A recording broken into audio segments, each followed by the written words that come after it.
Welcome to CBS This Morning. Donald Trump is angrily denying new allegations that he groped or kissed women against their will.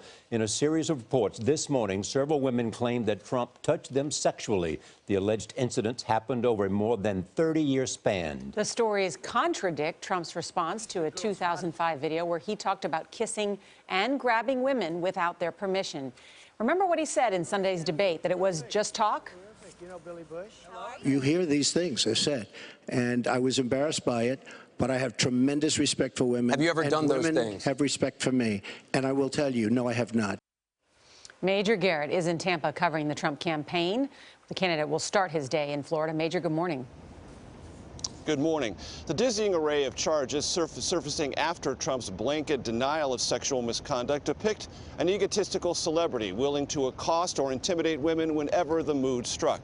Now, the Trump campaign is denying everything, branding this a political media conspiracy designed to deny Trump the White House. Regardless, scrutiny of Trump's words and actions on this front likely to intensify. It was a real shock when all of a sudden his hands were all over me. Jessica Leeds is one of several women who accused Donald Trump on Wednesday of unwanted physical advances. He was like an octopus. It was like he had 6 arms. Leeds said Trump grabbed her breasts and reached up her skirt during a first-class flight in the early 1980s. Other women alleged that Trump, a former pageant owner, barged in on their beauty contest dressing room, something he described to radio personality Howard Stern in 2005. I'll go backstage before a show, yes, and everyone's getting dressed, and you see these incredible-looking women, and so I sort of get away with things like that. Who do you complain to? He owns the pageant.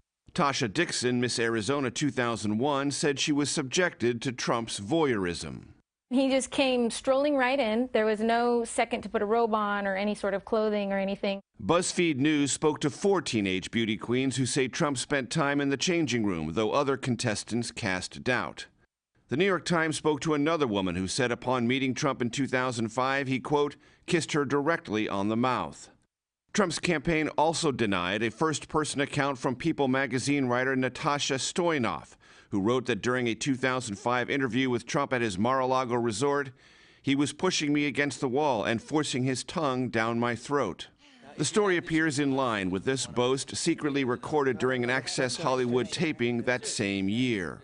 I just start kissing them. It's like a magnet. You just kiss.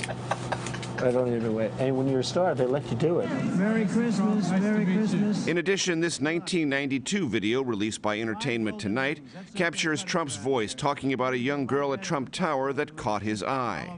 You're going up the escalator?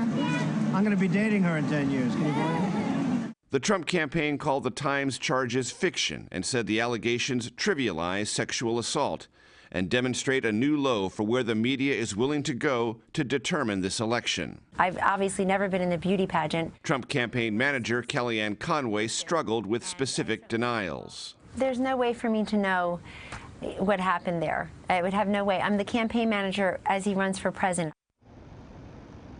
Last night, the Trump campaign sent the New York Times a demand for a retraction, calling the story defamatory and reckless. The New York Times published its account despite threats of legal action, Gail, from the Trump campaign.